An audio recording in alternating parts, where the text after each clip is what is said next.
Hi, I'm Sarah Moore and I'm here at the Biscuiteers Icing Hall to show you how to make a Valentine biscuit.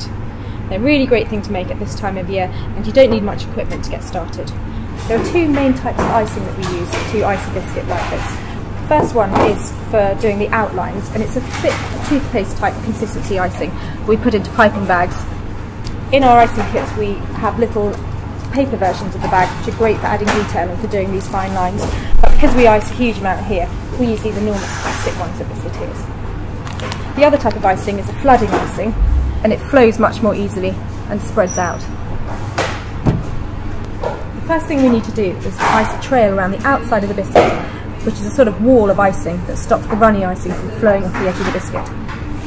Okay, when the wall of icing around here has dried, you can then use your runny icing to fill the whole of the middle of the biscuit.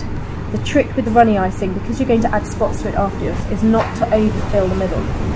Now, because we want the white dots that appear on this to sink into this icing, you need to ice again pretty quickly, using more flooding icing, the runny one like this, onto the surface of the biscuit.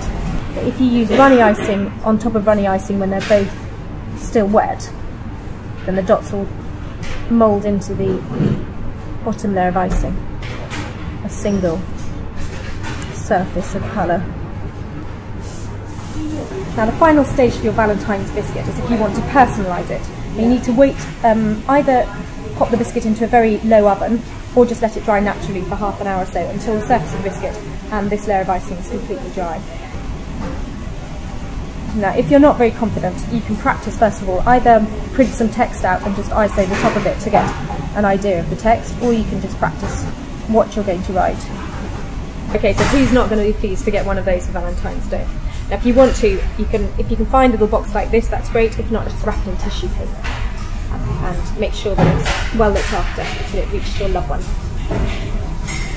Thanks for watching. I hope you enjoyed learning how to ice a Valentine's biscuit. If you've got ideas of your own, then you can follow us on Facebook and you can post your ideas there. We'd love to see them.